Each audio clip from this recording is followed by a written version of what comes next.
Greetings, everyone. This is Rock and Roll Spot Connection with the Weekly Comic Book Roundup.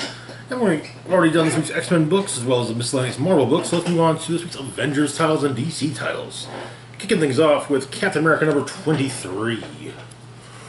Where we left off,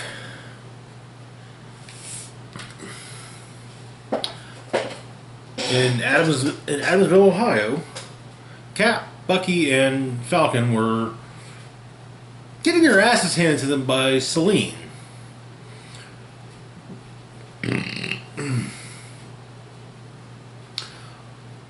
And then they got some reinforcements in the form of Agatha Harkness, Shuri of Wakanda, Princess Shuri of Wakanda, and in the Iron Patriot armor, Sharon Carter.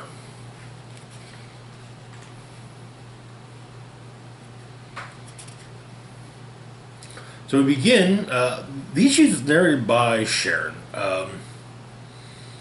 based on growing old. But she goes to a training simulator.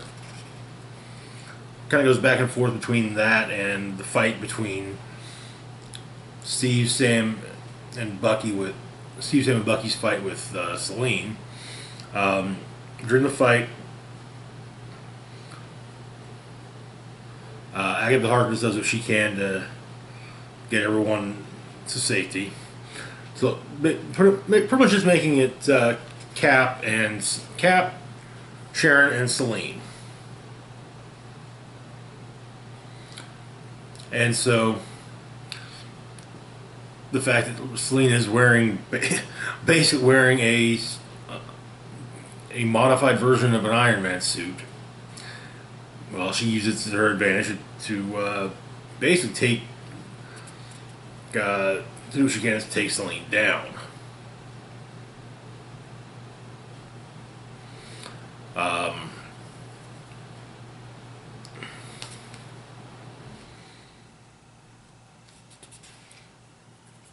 And it occasionally works, but not always. One thing that does help is the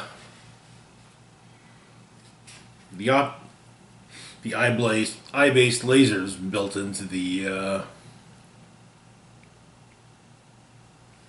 helmet. And while during the fight, Selene and Sharon end up underwater, and Selene ends up using up all of the stored bioenergy within her, and so starts to age a bit. But one of the big things that comes up is the fact that while Sharon does appear to be quite older in the comics, it's not because she lived through all of this time, but because she was stuck in a parallel dimension where time moved faster, and therefore she aged faster.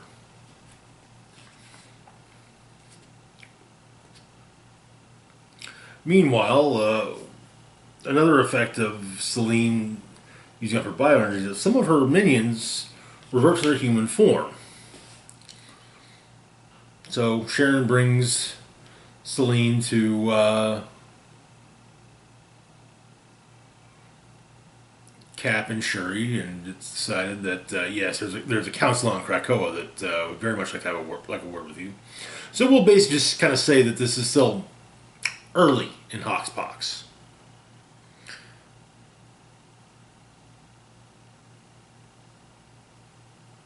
And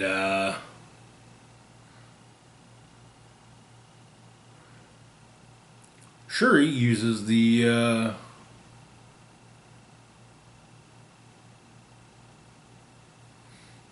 Blood Marine to de-age Sharon, putting her back at the point she should be at age-wise. And that is where the issue ends.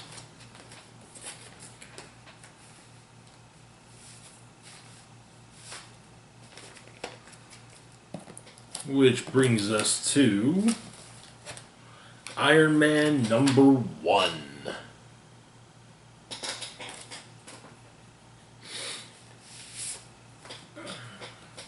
So the basic idea is Tony starts going back to basics. As back to basics as he can. So the issue begins with Iron Man beating the hell out of Terrax for a restaurant in New York. And then up into space and into a satellite. The issue is also interspersed with social media posts related to Iron Man. They do come off more than anything as being tweets.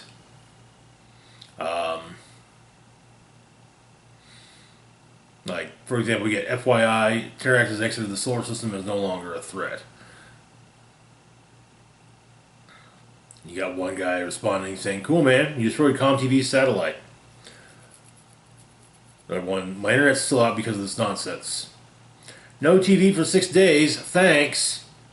Our legal team will be contacting you already our satellite's destruction." And then we get a television interview about with the new direction Tony's going in.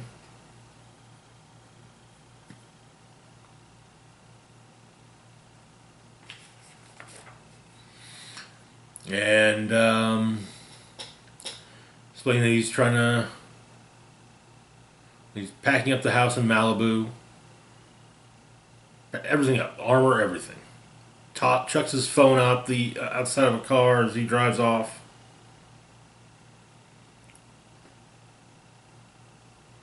He's going to go on a cross-country road trip. He's trying to pick out a new car. He's trying to explains to the dealer he's trying to put the iron back in Iron Man, and he's a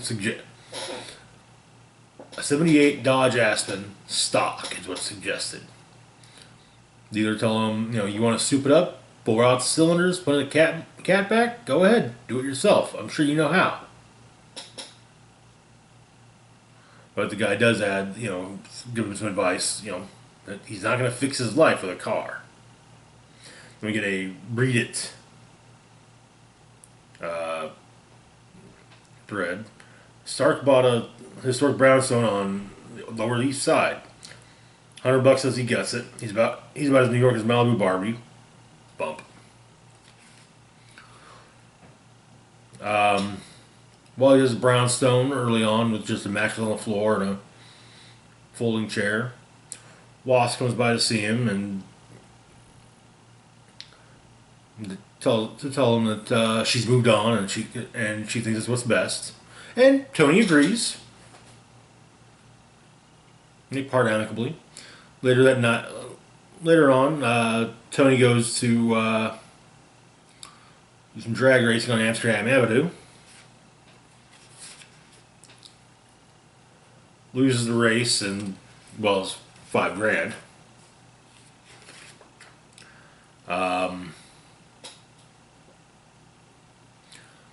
At his brownstone, he hosts some old friends for dinner that night, and Patsy Walker shows up. Hellcat.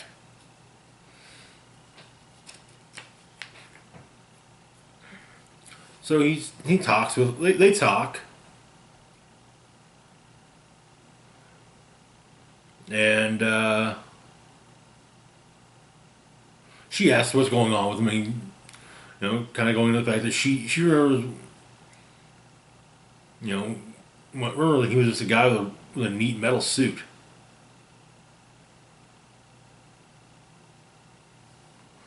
And she does kind of say, and he says, it's hard to be sincere when everyone thinks you're full of crap. She tells him she doesn't think that about him, but she does think he's more confused than he's letting on.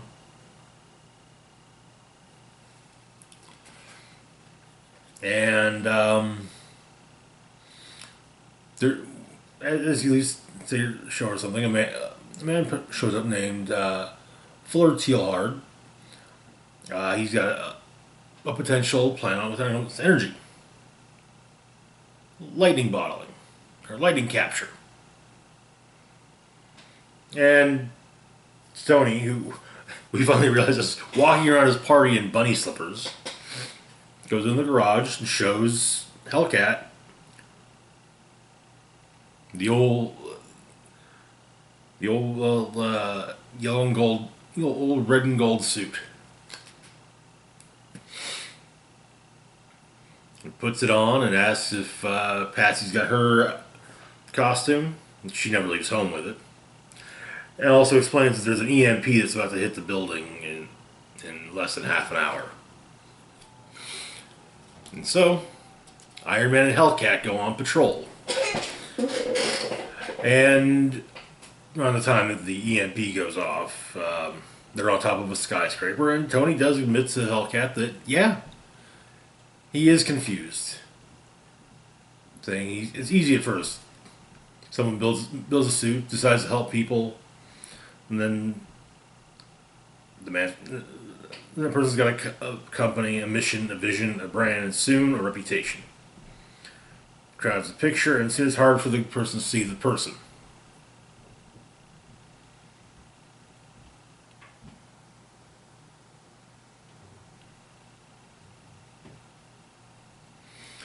And Patsy tells him, with love, hey, this new humility you've got going on, it's still your ego, just in different clothes. However, they notice on top of a library across the street a helicopter, which does seem a bit odd. They're heading in, they see through a window longtime Iron Man foe Unicorn with a book. They try to stop him, and Unicorn states that he only serves the other.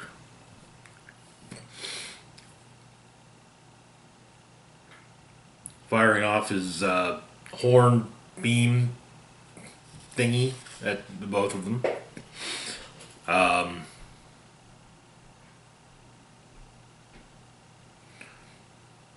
However, Iron Man is able to take off and cause the helicopter to crash. He takes the book from Unicorn, discovering that it's a Gutenberg Bible.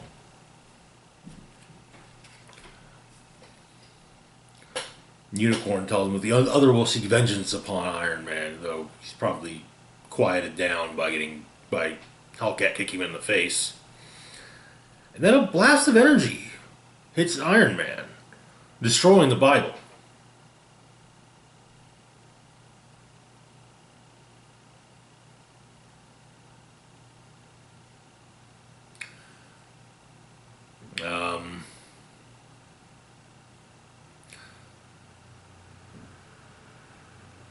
And we get the last social media post says, so shortly afterwards, Iron Man deletes his account on whatever platform it is. And,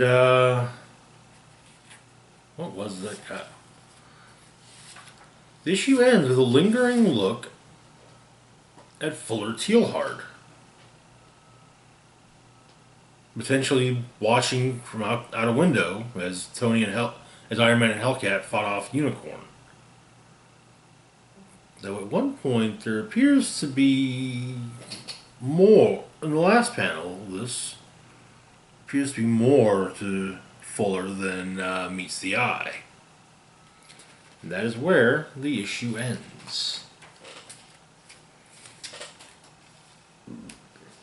Which brings us to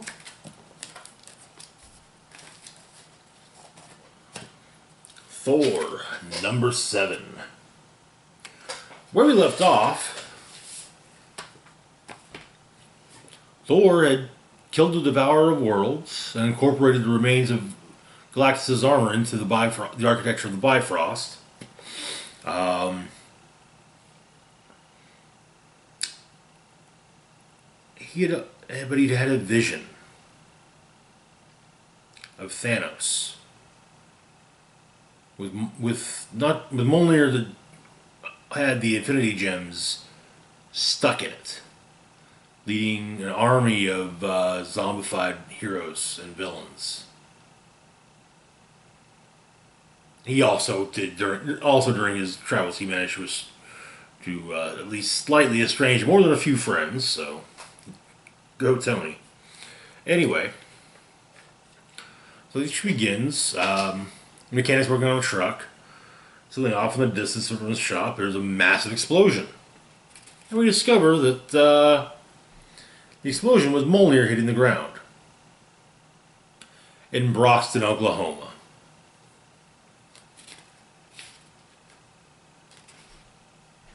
So the mechanic goes to the site, rolls his eyes about, oh, great, Mjolnir, this again? Yeesh. And makes a phone call. Asgard, Sif is watching as she does, seeing as how she is basically taking the place of Heimdall anymore, seeing all. And yeah, apparently Sif is in favor, would rather have a cell phone, would rather talk to Thor via cell phone than via Raven, because, well, cell phones have games on them.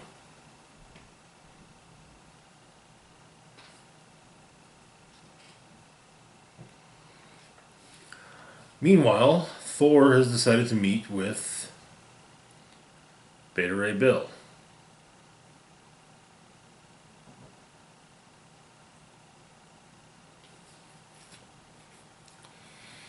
Trying to make amends for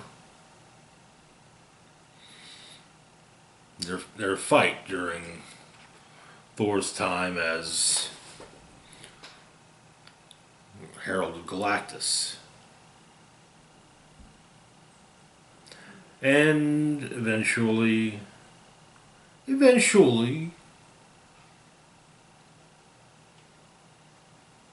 Thor wants to know what happened with Bill and Thanos, and Bill was running around the Guardians. Meanwhile, back in Broxton, reporters are present. It's, oh, Mjolnir struck down in Broxton again. And Iron Man arrives, promptly asking the mechanic just how it is he was able to call Iron Man's very private cell phone number. Apparently, the inscription on Mjolnir says, "Call Tony Stark," and then Tony's phone number.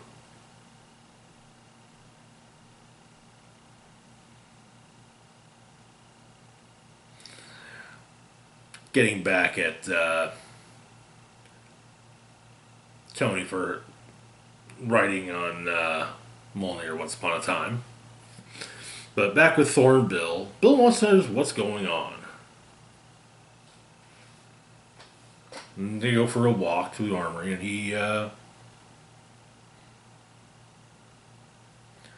and over the course of the walk, Thor explains to Bill that something is wrong with him, with Asgard, with fate. Explaining that there may come a time, perhaps soon, that he may have to step away from the throne. And he really cannot trust himself. And he needs Bill at his side, really. And basically, hey, be my second in command. Act when I can't. Lead the armies of Asgard as our master of war. And Bill also has knock your head in when you're being an ass, which, well, Thor agrees with. Though Bill will need a new hammer after Stormbringer was destroyed by Thor.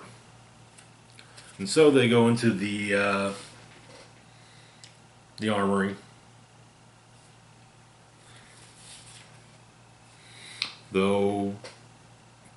And Thor tells Bill, choose any instrument that Bill likes, or two, or a dozen. Or Thor will have the dwarves make him something to his liking. However, Bill does notice Mjolnir isn't there. And he says something is wrong. Tony's back in Broxton. Tony's addressing the crowd when the mechanic hollers to him, saying that the inscription on the hammer is changing again. And he explained, he's explaining to Bill that Mjolnir has grown heavier since he has taken the throne. And though he doesn't know how it's possible, he believes he knows why. And he's feared that he would soon be able to lift Mjolnir, that somehow how it has grown tired of him, or that he has become unworthy. However, the truth is that is far worse. It's not only that he struggles to lift Mjolnir, but it's also that everyone else does not. And we see the mechanic has lifted the hammer, and now it is empowered by Mjolnir. And that is where the issue ends.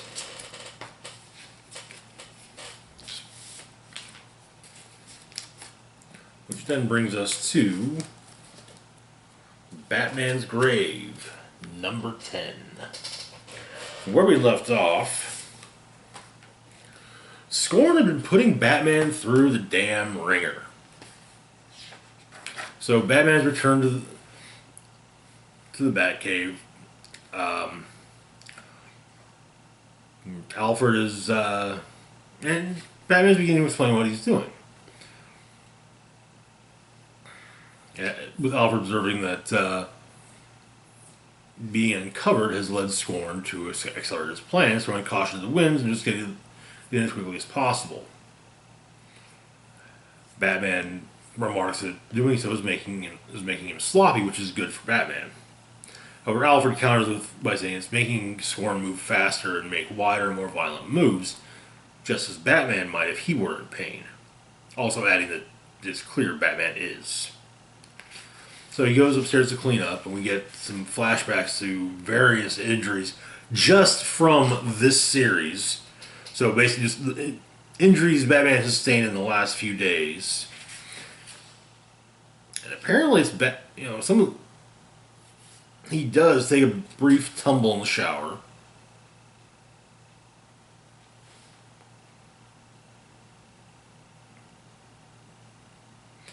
However, Alfred informs Bruce that there's a group of Scorn army troops moving through Midtown like an organized terrorist squad.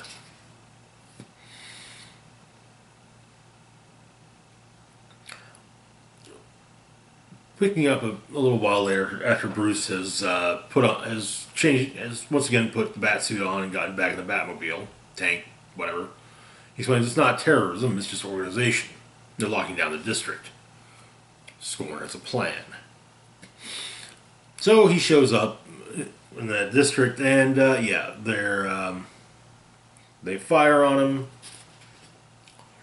Batman takes all of them down and calls 911 to basically say, hey, tell Gordon there's a pickup for him at Lombard and 31st. Also, the 911 dispatcher kind of fans out a little bit. Meanwhile, the intruder alert on Alfred's phone goes off. Manor security, not cave security. It appears that our good Mr. Stirk has arrived, planning to eat the heart of Bruce Wayne.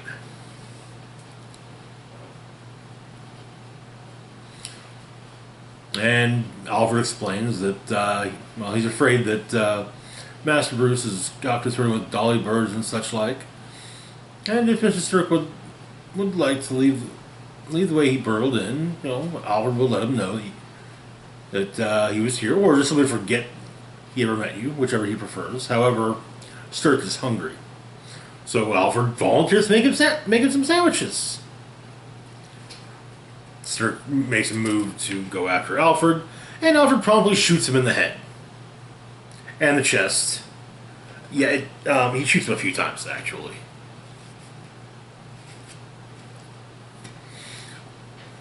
Starts to walk away, turns around, and actually shoots him again a few more times.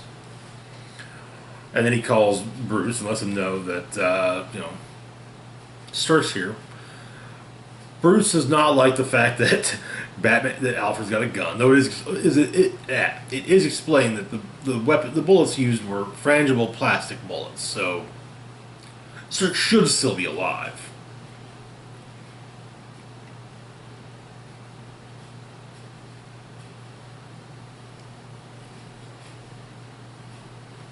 And Alfred, and of course Bruce is still just not entirely happy with the whole Alfred using and keeping a gun in the house thing, but you know Alfred reminds him, guns are tools, and and Alfred respects Bruce's choice not to use them.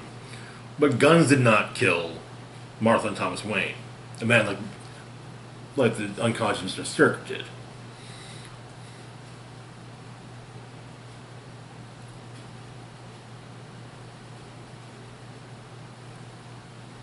And so, Batman takes Stirk's unconscious body to the GCPD, claiming, giving the story that Batman tracked him to Wayne Manor, gained entrance, declared to one of Wayne's staff he was there to kill Wayne because Wayne joined one of the police. So yeah, and what Batman did to Stirk is not Gordon's business. And so Batman kind of has that moment of, well, okay, Scorn's the opposite of me.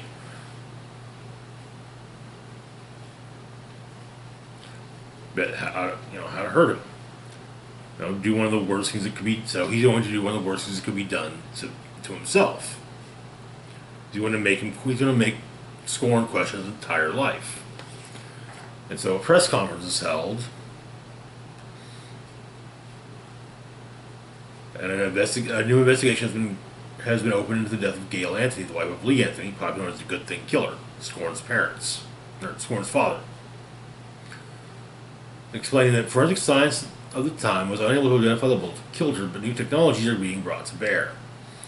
A new reconstruction shows that GT suggests that the Good Things killer killed his wife himself before dying in a firefight that also killed 2 police officers. That reconstruction also indicates that he intended to murder as many police officers and bikers as possible before creating a situation for himself known to the media as suicide by cop. And she reiterates, saying, it's reiterated that it does appear that GTK killed his wife out of sight of his children, and then went out to shoot police officers and innocents, knowing he would not shoot his way out. And he did that to himself in front of his children.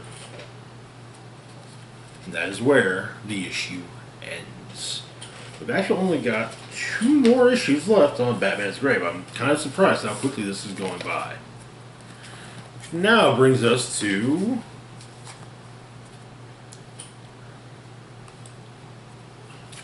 Justice League number 53.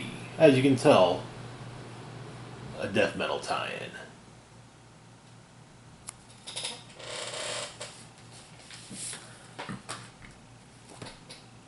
And this takes place after the events of the Dark Knight, the Death Metal Guidebook, as well as Death Metal number 3.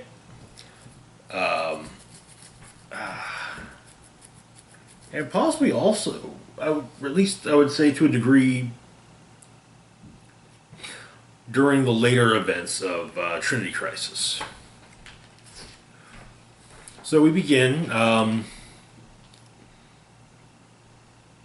with one of the Robins reminiscing about how he used to try to sneak up on Batman.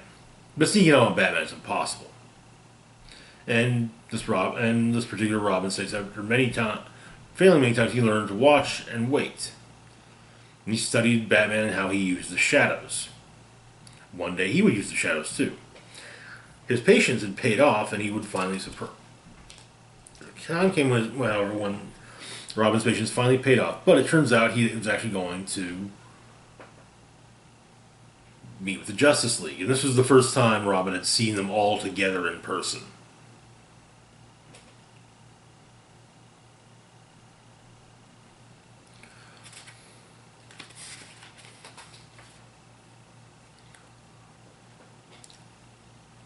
Turns out that the Robin in particular was in fact Dick Grayson. But upon seeing the League together, he decided that one day he would be in the Justice League.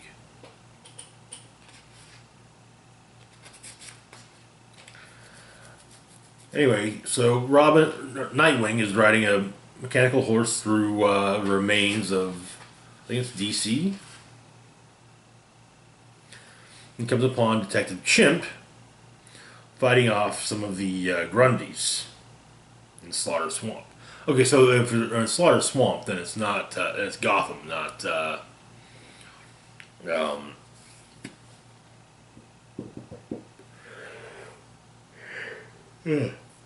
not DC.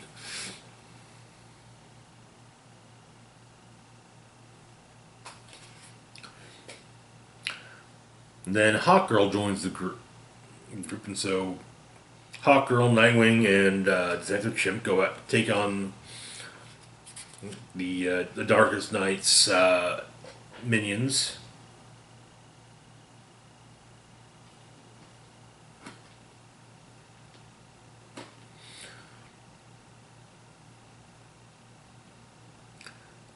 And so there's a plan. However,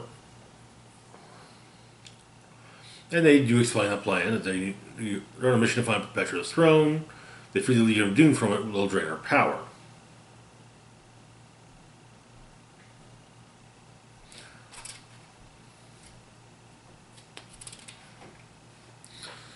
But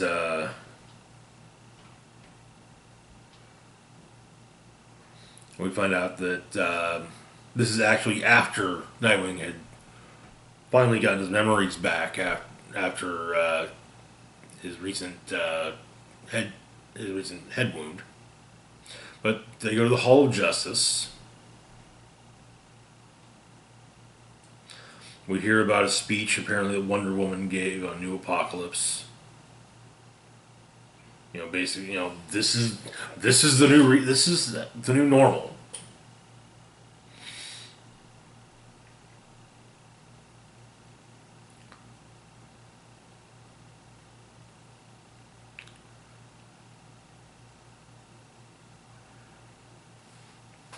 And the trio runs into none other than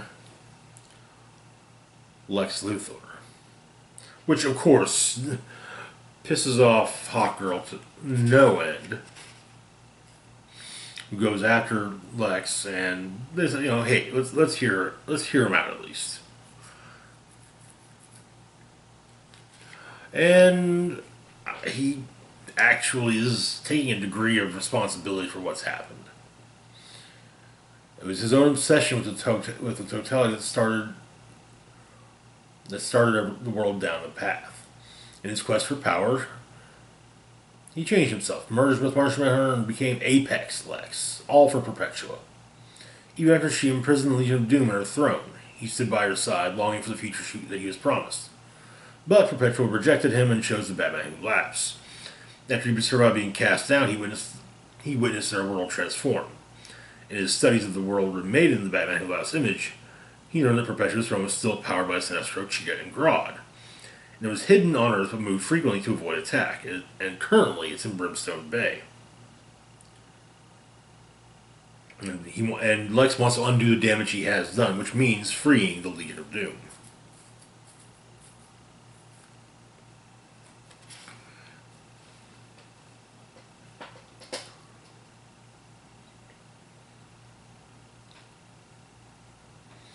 As the trio leaves, figuring, well, now we don't need Lex because we know where the throne is,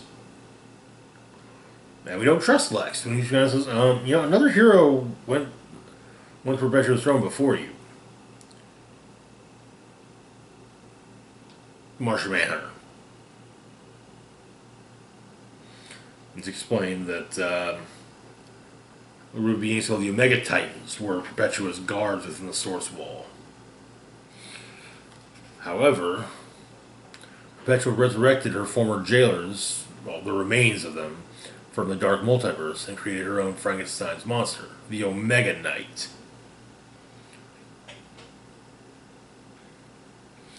And furthermore, even if one were to get past the Omega Knight, one of the most fearsome Dark Knights acts as warden of near Brimstone Bay. The Mind Hunter.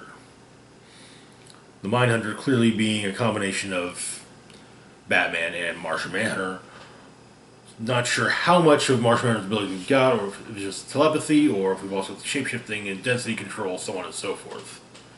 Should definitely be an interesting thing to see. We've got one more book left for the week. This is actually kind of something of a holdout from a couple weeks ago. Hellblazer, Rise and Fall, Book 1.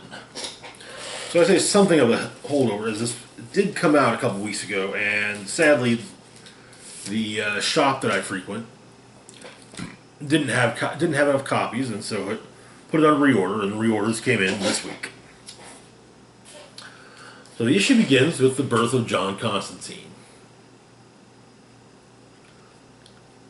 His mother's wondering if something's wrong, or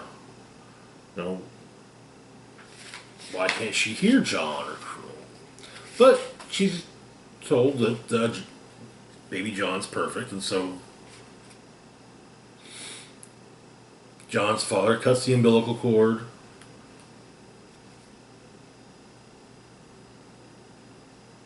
And things are going great.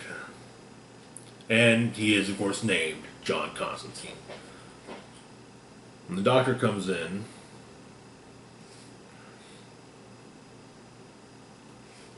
Takes John away. Or takes John away from his mother. And she ends up dying. John's mother didn't react well to this, explaining that it wasn't the best start to his life, but his dad would have hated him anyway. After all, his dad hated most things. The only time his father was ever happy was when he was beside him at Anfield watching the Reds. Apparently, John was too arty for him, too much of a ponce for him. And also, his dad was a bit of a prick to begin with. And that was how John Constantine developed a healthy disrespect for authority. So, anytime his dad told him, don't go to the river, don't smoke, don't mess around with magic. Well, so he's saying, I dare you to do that. So, young John meets with two of his friends. Billy Henderson, rich kid, would do anything John told him to. And Aisha Bakari, a little older, much cooler. And, well, John wanted to impress her for all the reasons he didn't quite understand yet. He brought some silk cuts, and planning on not a rainstorm, they're going to open a portal to hell.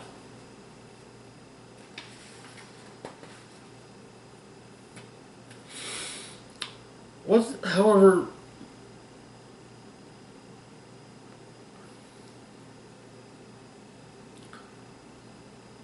something seemed, during the ritual, something seemed to be working, but yeah, tidal wave from a bunch of stuff that got dislodged by the river washed the three of them up into itself. Aisha pulled John out. Couldn't find Billy, however, but 2 days later, he washed ashore. Dead.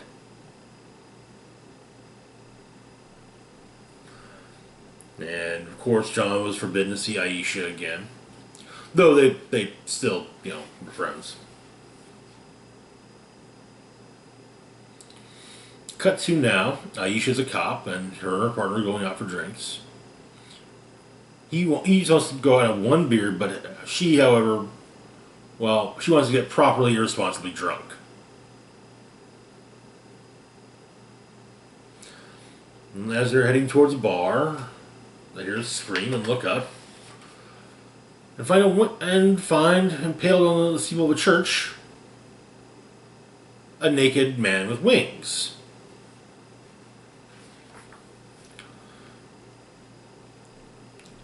As they're trying to get the body down, the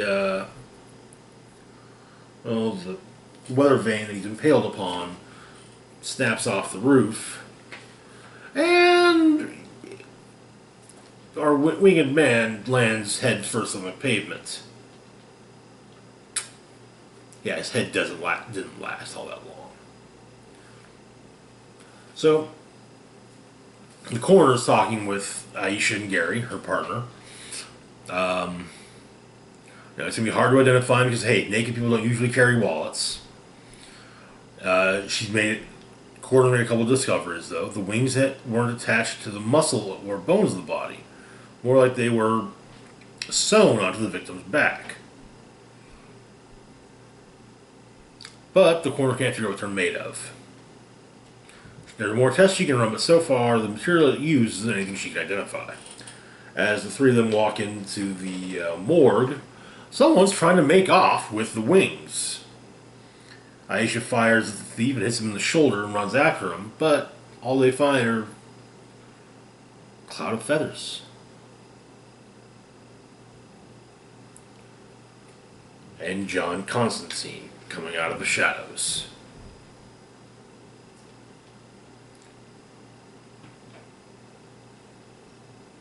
Explaining that Billy's back.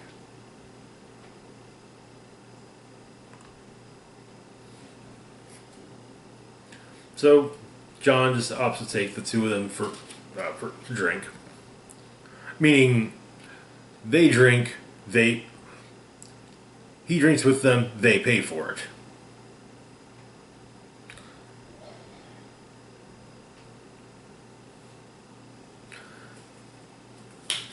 What happened with Billy is discussed, and then the next day, Aisha's woken up by her son.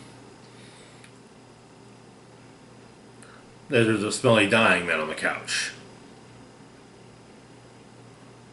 John.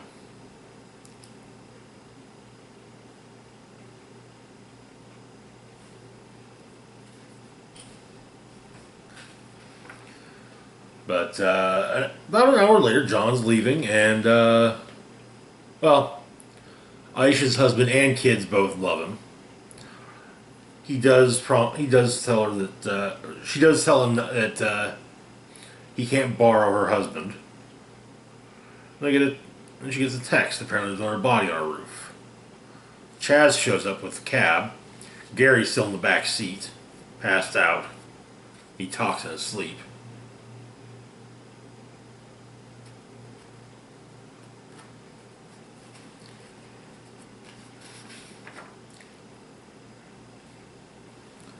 This time, however, the wings were present on the corpse, but now they're gone.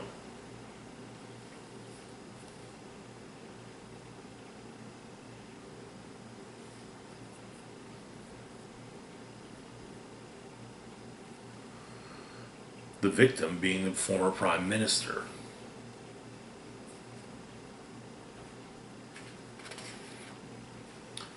Meanwhile, Gary's gotten out of the cab and starts running after a little boy falling into an alley. Of course, it turns out to be Billy.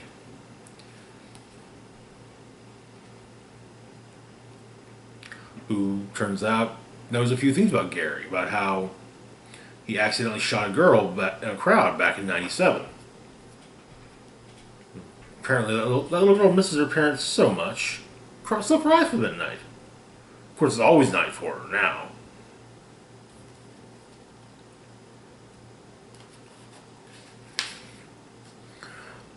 And Billy breaks Gary's arm, takes his gun,